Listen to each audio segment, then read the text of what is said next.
Sudah sejak awal masa Prapaskah kita menyiapkan diri dengan bulan domba dan karya Roh Kasih. Pada hari ini kita semua berkumpul dalam persatuan dengan seluruh umat Allah untuk mengawali misteri Paskah Tuhan kita yang disebut secara wafat dan kebangkitannya. Untuk mengenapi misteri inilah Yesus memasuki Yerusalem kotanya. Oleh karena itu, marilah dengan penuh iman dan bakti kita mengiringi Tuhan sambil menerangkan peristiwa yang menyelamatkan kita. Dengan demikian, kita memetik buah salib suci, yakni kebangkitan dan kehidupan. Marilah kita berdoa. Ya Allah, tambahkan iman kami yang benar-benar kepadamu, dan dengan murah hati berkatilah. Kiranya daun-daun palma ini, semoga kami yang hari ini memegang daun-daun palma untuk menyeluruhkan Kristus, juga menghormati Engkau dengan hidup baik menurut semangat Kristus. Dengan daun palma ini kami ingin mengiringi Raja Kristus dengan perjalanannya menuju Yerusalem. Semoga kami pun diperkenankan masuk Yerusalem kembali bersama Kristus sebagai alam Tuhan pengantara kami.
Tuhan bersamamu.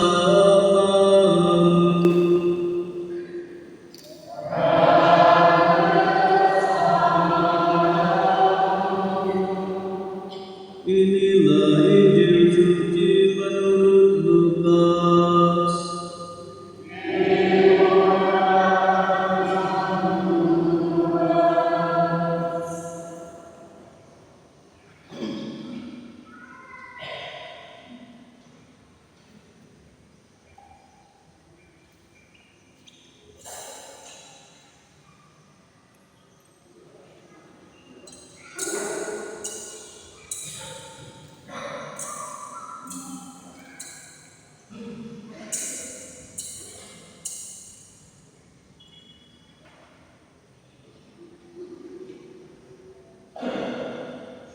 Dalam perjalanannya ke Yerusalem, ketika telah mendekati Betfage dan Betania yang terletak di bukit yang bernama Bukit Zaitun, Yesus menyuruh 2 orang muridnya dengan pesan, "Pergilah ke desa yang di depanmu itu.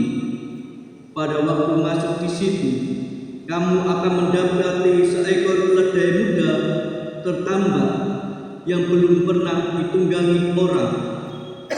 Lepaskanlah keledai itu dan bawalah kemari.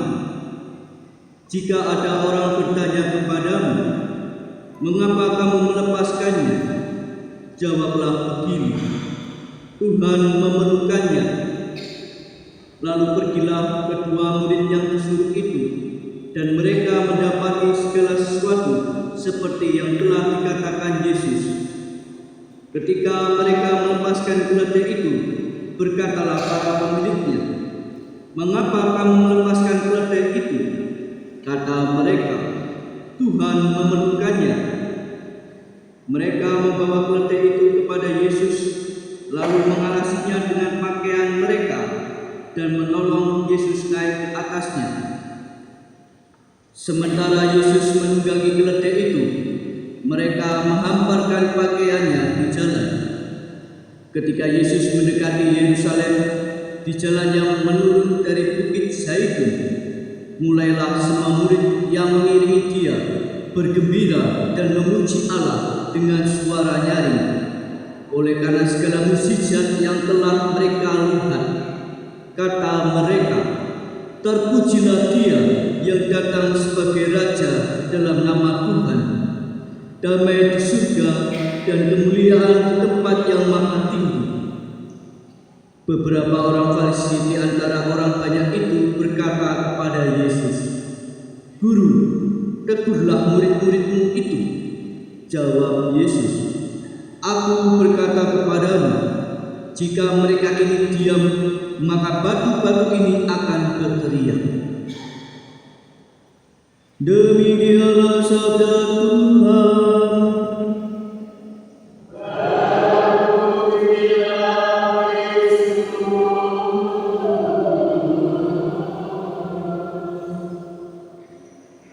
Dan anak-anak yang dikasihi Tuhan, hari ini kita mengawali Pekan Suci, yaitu peristiwa di mana Yesus masuki kota Yerusalem dan akan mengalami penderitaan, bahkan wafat.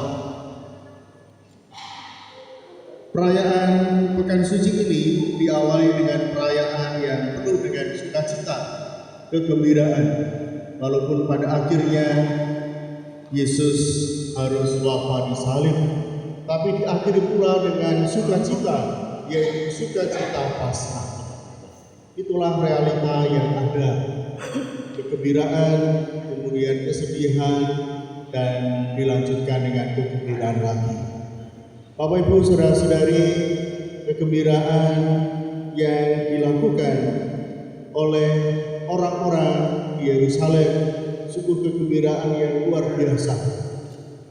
Namun kegembiraan itu rupanya tidak membuat mereka setia kepada Yesus. Ketika Yesus ditangkap dan kemudian disalib, mereka meninggalkannya.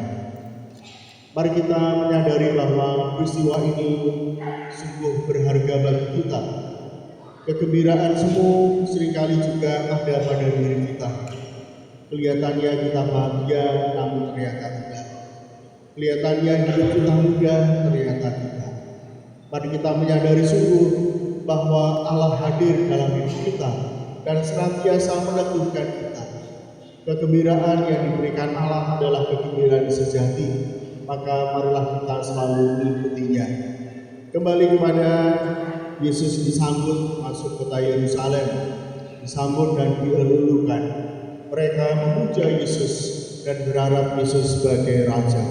Peristiwa ini memang selalu dihadirkan oleh gereja, bahwa Yesus benar-benar diterima oleh masyarakat dan dikagumi, tetapi mereka meninggalkan. Persoalannya adalah bahwa mereka belum mengenal Yesus sesungguhnya. Maka Bapak Ibu dan saudara-saudari, kita hadirkan peristiwa yang penuh sukacita, penuh kegembiraan itu pada saat ini. Maka nanti dalam perarakan, meskipun ada lagu, mari kita menyanyi dan berusaha untuk menghadirkan kembali sukacita kegembiraan itu. Nanti mohon Bapak Lama diangkat tinggi-tinggi, kita menghadirkan kembali kemeriahan ketika Yesus masuk kota Yerusalem. Bahwa nanti juga tidak terpaku pada teks lagu, pasti Bapak Ibu sudah hafal ya lagunya. Jadi berjalan kita tetap sambil mengangkat daun palma kita, dan juga kita saling bersukacita menunjukkan kegembiraan kita, bukan dengan posisi wajah yang menunduk. Mari kita hadirkan kegembiraan itu. Berkat Tuhan menyertai kita. Amin. 552. Silakan dibuka dari puji suku nomor 552. Setelah kor adalah dia.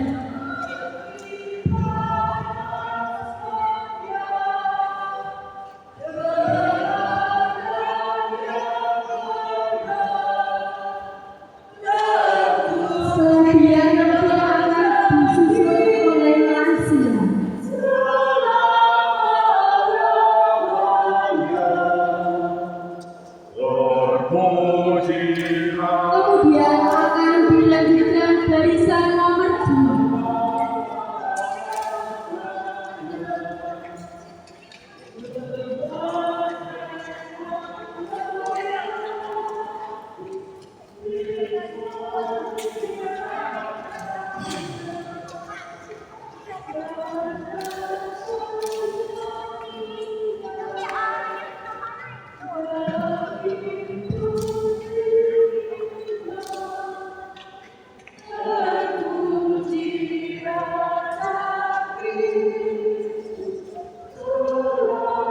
Dilanjutkan barisan nomor 4. 1.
dan aku tidak boleh tidak berpaling kepada.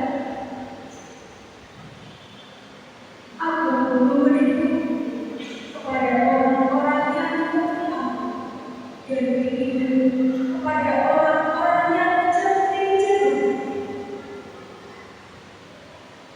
Aku tidak menyembunyikan apa ketika aku tidak dari dunia. Tetapi Tuhan Allah menolong aku. Sebab itu aku tidak mendapatkan. Maka aku menundukkan hati seperti tentunya Tuhan. Karena aku tahu bahwa aku tidak akan mendapatkan. Demikianlah saudaraku.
Engkau sendiri mengatakannya.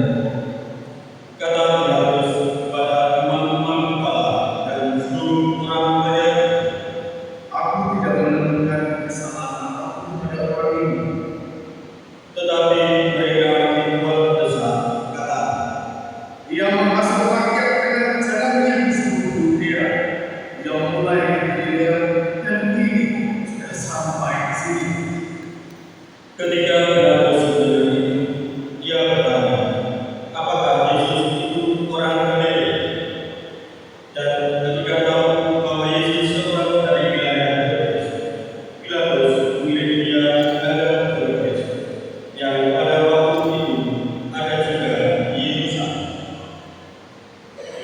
Ketika melihat Yesus, Herodes Zakaria sudah lama ia ingin melihat Yesus karena ia sering mendengar tentang. Lagi pula ia berharap dapat melihat bagaimana Yesus menegakkan suatu tangan. Ia mengajukan banyak pertanyaan kepada Yesus, tetapi Yesus tidak memberi jawab apa. Sementara itu, imam-imam kepala dan ahli-ahli Taurat maju ke depan dan melontarkan tuduhan-tuduhan yang berat terhadap Yesus. Maka mulailah Herodes dan pasukannya menista serta mengolok-olok Yesus. Ia mengenakan sebuah kebesaran kepada Yesus, lalu mengirim dia kembali kepada Allah. Dan pada hari itu juga bersabarlah Herodes dan Pilatus yang sebelumnya bermusuhan. Lalu Pilatus mengumpulkan imam-imam kepala serta rakyat dan berkata kepada mereka, Kamu telah membawa orang ini kepadaku sebagai seorang yang menyesatkan rakyat. Kamu lihat sendiri bahwa aku telah memeriksanya, dan dari kesalahan-kesalahan yang aku tuduhkan kepadanya, tidak ada yang didapati padanya. Herodes pun tidak menemukan kesalahan padanya, sehingga ia mengirimkan dia kembali kepada kamu. Sesungguhnya tidak ada sesuatu apapun yang dilakukannya yang setimpal dengan hukuman mati. Jadi aku akan mengajarnya, aku melepaskannya. sebab Pilatus masih melepaskan seorang tahanan bagi rakyat pada hari raya ini.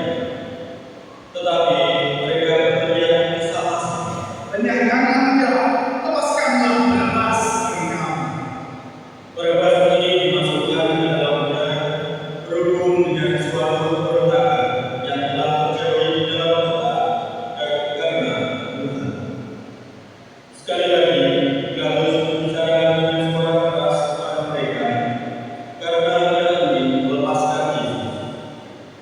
Tetapi mereka berteriak membalas, Salibkan dia, salibkan dia. kata Pilatus untuk yang ketiga kalinya agar mereka. Kejahatan apa yang sebenarnya telah dilakukan orang ini? Tidak ada suatu kesalahan pun yang didapati padanya yang setimpal dengan hukuman mati. Jadi aku akan mengajar dia lalu melepaskannya. Tetapi dengan berteriak mereka berusaha menuntut supaya Yesus disalibkan. Akhirnya mereka meneriakkan mereka. Lalu Pilatus memutuskan supaya tuntutan mereka dikabulkan. Jadi Pilatus melepaskan Barabas yang dimasukkan ke dalam penjara karena pemberontakan dan pembunuhan itu sesuai dengan tuntutan mereka. Ketika bahwa Yesus itu disalibkan, para soldat menahan seorang bernama Simon dari Kirene yang baru datang dari luar kota, lalu meletakkan salib Yesus di atas bahunya supaya ia melindunginya sambil mengikuti Yesus. Sejumlah besar orang mengikuti Yesus, di antaranya banyak perempuan yang menangisi dan mendatangi dia.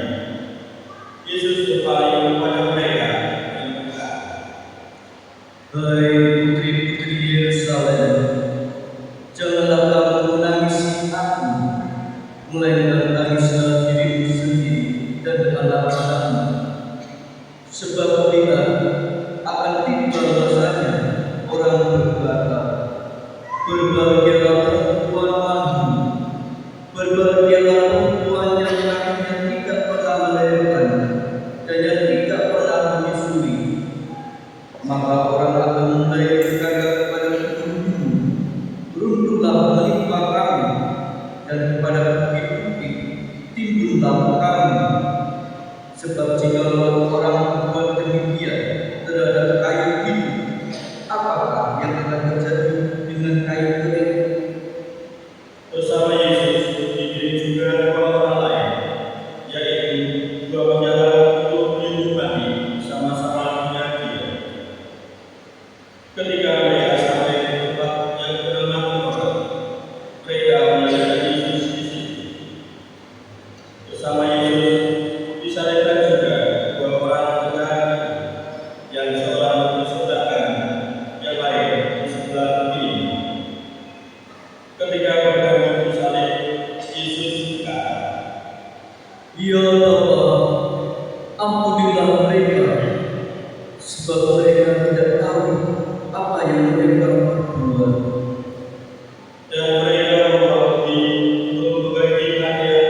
tidakkah engkau tahu, juga tidak kepada Allah, padahal engkau menerima hukuman yang sama.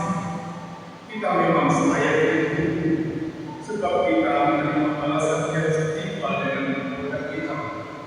Tetapi orang ini tidak berbuat sesuatu yang salah.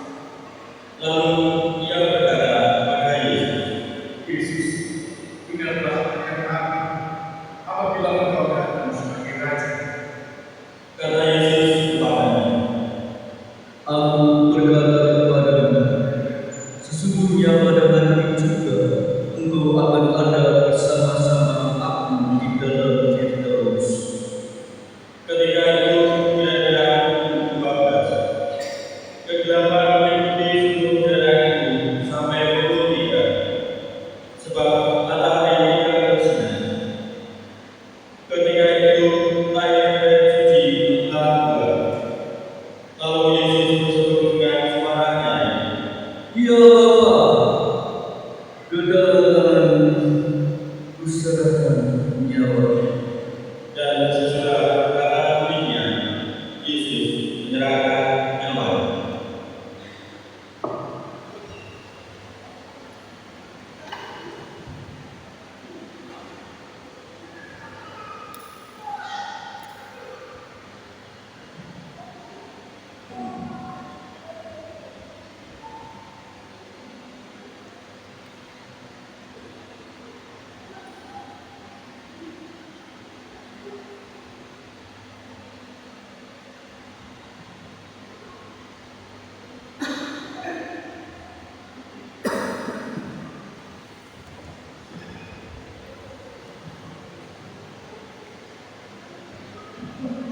Ketika kepala pasukan melihat apa yang terjadi, ia melihat kata, Sungguh, orang ini adalah orang yang salah.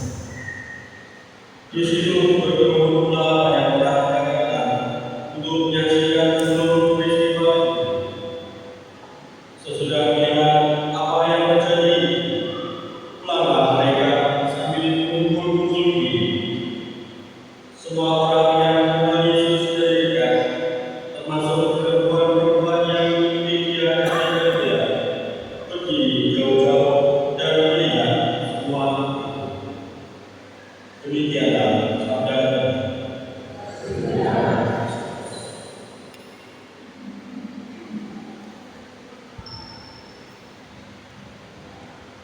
Anak yang dikasih Tuhan, minggu Bapak ini kita merayakan dua peristiwa. Yang pertama adalah peristiwa Yesus masuk ke Yerusalem. Tadi kita sudah melakukan pelarangan dari gedung menuju ke dalam gereja ini. Kita membawa palma dan mengambil bersama, bernyanyi, menunjukkan sukacita bagaimana Yesus masuk ke kota Yerusalem. Lalu kemudian setelah kita masuk dalam gereja, langsung mendengarkan sebuah kisah yang amat kontras, yaitu kisah sengsara, di mana Yesus ditangkap, kemudian diadili dan disalibkan. Begitu cepat peristiwa yang terjadi dalam perayaan Paskah ini. Sukacita berubah menjadi sebuah kesedihan. Bapak Ibu saudara-saudari, saat terbentuknya gereja perdana rupanya masih terjadi perdebatan teologi. Ada yang bersikuku bahwa memang Yesus ditangkap kemudian disalibkan, tetapi ternyata banyak orang Kristen yang menganut paham berbeda. Yang ditangkap bukanlah Yesus yang didahulukan oleh orang banyak. Yang disalibkan adalah Yesus yang lain. Mereka tidak bisa memahami Yesus yang begitu luar biasa selama hidupnya, yang berbuat banyak mujizat, yang guru yang hebat, pendengar yang begitu banyak, bahkan ribuan orang, bukan hanya mendengarkan namun juga diberi makan roti dan ikan. Mereka yang sakit disembuhkan, mereka yang mati dimatikan. Tapi mengapa Yesus begitu mudah ditangkap kemudian disalibkan? Banyak orang pada waktu itu tidak percaya. Kalau Yesus memang tidak mungkin dia sampai disalibkan, mati di kayu salib. Karena konsepnya kekuatan yang besar itu tidak terkalahkan. Bahwa itu kalau mendengarkan cerita-cerita tokoh yang hebat, entah itu dalam cerita tulis maupun dalam film, selalu tokoh yang kuat itu tidak terkalahkan. Musuh sekuat apa akan kalah, bahkan musuhnya binasa. Tidak mungkin tokoh yang hebat, apalagi punya kekuatan yang luar biasa, itu dikalahkan. Nah, itu konsep kita. Allah itu juga punya kekuatan yang luar biasa. Allah sudah menciptakan alam semesta, mengapa kemudian itu kata sampai Allah dan bahkan menjadi manusia itu pun tidak masuk. Bukan hanya orang yang sama, tapi juga orang-orang yang tidak percaya kepada Tuhan kecil. Allah menjadi manusia, sesuatu yang besar menjadi begitu kecil, begitu lemah, dan akhirnya wafat mati di kayu salib.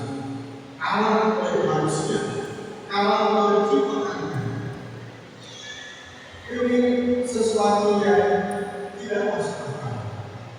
Sang pencipta kalah dengan ciptaan. Kekuatan yang maha dahsyat dan luar biasa kalah dengan kekuatan manusia yang tidak seberapa. Kalah dengan kekuasaan yang tidak seberapa dibandingkan dengan kuasa Allah. Maka memang iman itu sulit untuk dipahami, tidak mudah ditangkap, dicerna dengan akal budi kita yang sungguh terbatas.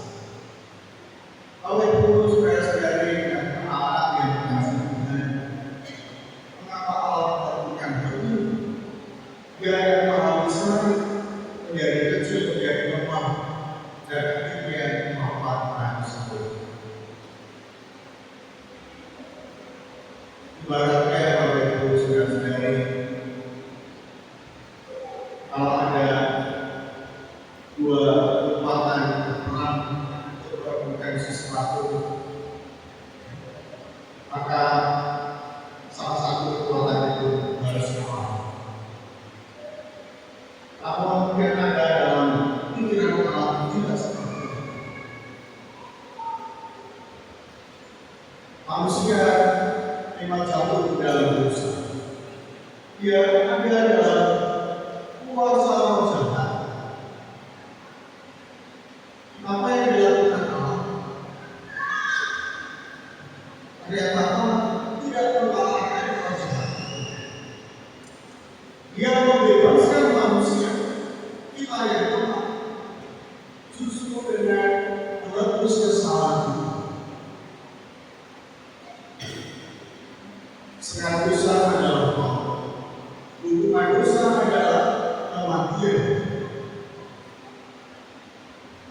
Ketika Allah membebaskan manusia, Dia tidak mengalahkan iblis, tapi justru mengambil alih hukuman manusia kita diambil oleh Allah. Apa bedanya? Apa itu? Kalau iblis dikalahkan, manusia dibebaskan.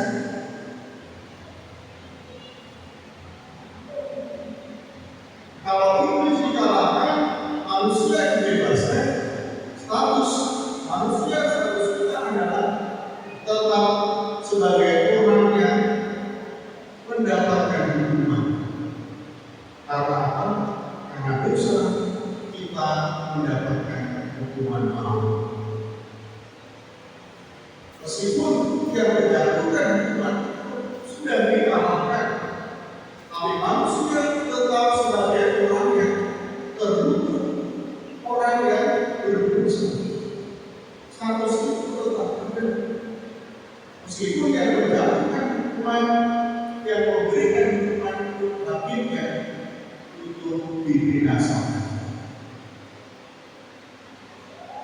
Tapi yang dilakukan Allah adalah menggantikan kita sebagai terdakwa, sebagai orang yang menerima hukuman.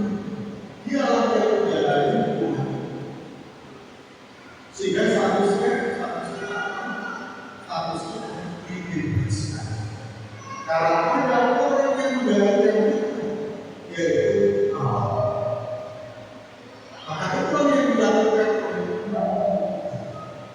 Dia tidak membinasakan roh jahat, tetapi membebaskan dan bertanggung hukuman itu. Maka telah menjadi manusia dan Allah dikasih dosa. Kalau ibu saudara-saudari, apa yang dilakukan Allah bukan untuk menunjukkan kehebatan Allah. Itu yang ada dalam gambaran kita. Allah itu Maha Kuasa, bisa melakukan segala sesuatu. Allah harus menunjukkan kekuatannya untuk menjadikan Maha Kuasa. Tapi rupanya menunjukkan kekuatannya sebagai penguasa dunia, penguasa alam. Tapi justru Allah menunjukkan belas kasihnya, cinta kasihnya yang besar. Allah yang penuh cinta kasih. Kalau Allah yang Maha Kuasa, Dia akan melakukan apapun untuk tujuan-tujuannya. Tapi pada Allah adalah Allah yang berbelas kasih. Allah yang menciptakan kehidupan, merawat kehidupan, dan juga menjaga kehidupan itu tetap berlangsung. Maka apa yang sudah tercipta diperkenankan oleh Allah. Kasihlah yang membuat kehidupan itu terjaga. Kasihlah yang membuat kehidupan itu menjadi kita, bukan hanya sekedar hidup. Kalau dunia ini suka balas membalas, kesalahan dibalas dengan kesalahan, kesakitan dibalas dengan kesakitan, orang bisa hidup tetapi tidak bahagia. Orang yang hidup bahagia, meskipun ada pertengkaran, meskipun ada perselisihan, ada beda pendapat, tetapi bisa hidup bersama. Apa yang bisa membuat hidup bersama? Apa yang bisa membuat bahagia? Karena ada pengakuan. Jadi cinta itu bukan hanya yang mengasihi, cinta itu bukan hanya yang memberi, tapi cinta itu juga mengakui. Maka Bapak Ibu saudara-saudari, apa dalam pergaulan Katolik gereja Katolik tetap bersikukuh, tidak ada perceraian. Bahwa perkawinan itu satu untuk selama-lamanya. Perkawinan itu sepenuhnya. Mungkin bisa lain mengatakan bahwa kamu sudah disakiti, hidupmu sudah menderita, maka bebaskan kamu. Karena perkawinan akan membelenggu hidupmu, membuat kamu kehilangan kebahagiaan karena disakiti terus-menerus.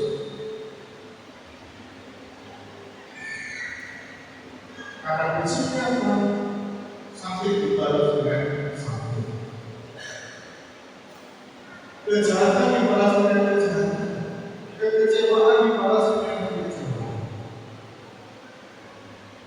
Mengapa perkawinan itu selalu berhasil dari sudut pandang? Karena di situ ada pengampunan, diampuni. Lalu, hal ini sulit untuk dipahami manusia, tapi bisa terjadi. Bapak Ibu saudara-saudari, ada seorang bapak datang kepada saya ketika saya masih muda. Dia menceritakan dia meninggalkan kedua istrinya, dia nikah dengan kedua istrinya, dan istrinya pada waktu itu sudah meninggalkan dia dan anak-anak hidup bersama dengan laki-laki lain.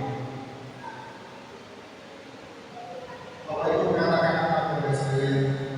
Bahwa saya tidak dendam, saya tidak akan menceraikan dia. Saya tetap akan berunding diri. Saya sebagai orang muda tapi tidak masuk akal. Dia sudah disakiti, anak sudah ditinggal, salah lagi. Kenapa Bapak itu masih mau menerima kalau tidak kembali? Dan betul, setelah beberapa tahun ternyata istrinya kembali. Dia minta maaf. Dan apa yang dikatakan Bapak ini menerima kembali. Itu seorang laki-laki. Saya sangat terharu dan tidak mengatakan apa. Saya tidak berpikir Bapak ambil keputusan. Tidak. Saya meragukan betapa Allah membaik kepada saya. Maka saya juga belajar dari Bapak.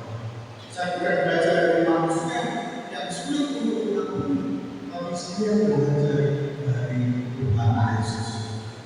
Dan akhirnya keluarga ini kembali bersama. Dan Bapak itu sampai saat ini keluarga ini hidup bahagia. Ini luar biasa. Itulah bayangkan sebenarnya ada hal-hal yang kecil. Tentu juga ada hal yang berat, tapi masih ada keluarga yang bersaksi. Dia bisa mengampuni walaupun hatiku sulit. Maka Bapak Ibu saudara-saudari, maka belajar dari Allah Maha Kuasa.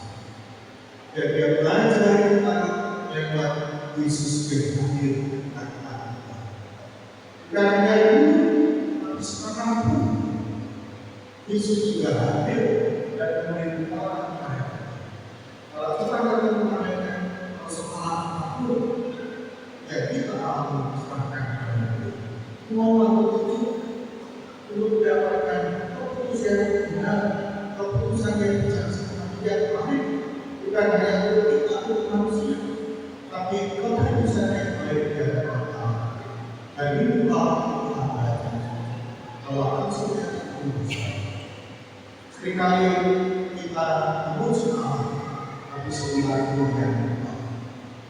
Hari ini kita berdoa bersama-sama memuji Tuhan, berdoa nanti pulang ke rumah ada damai, ada persoalan sedikit menjadi ramai. Maka mari kita belajar untuk membangun hidup yang damai, hidup yang harmonis dengan sesama kita, dengan keluarga.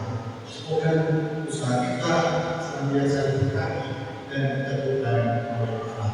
Dan Tuhan diberkati.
Allah Bapa kami di surga, beri kasih, Allah menjadi kami berarti berdaya saya kami mohon terima dalam waktu mendatang seperti yang Tuhan dan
Bisa kami hari Kamis 17 April 2020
Selamat Misa kita hari Minggu dan ini sampai berlangsung untuk tetap ada di mohon maaf dulu mereka masa digunakan untuk mengambil masa karena amplop kartu dan sebagainya selama ini masih ada di panitia masih sedikit sekali dan salah satu dari adanya kanal video atau tiga. Terima kasih untuk setelahnya. Kurang lagi untuk sekalian dan juga terima kasih untuk mereka bersama dengan dan terutama juga terima kasih kepada seluruh umat pada hari ini. Terima kasih banyak atas kesempatan dalam perayaan Seni Malam ini. Lalu itu adalah berdiri dan berdoa.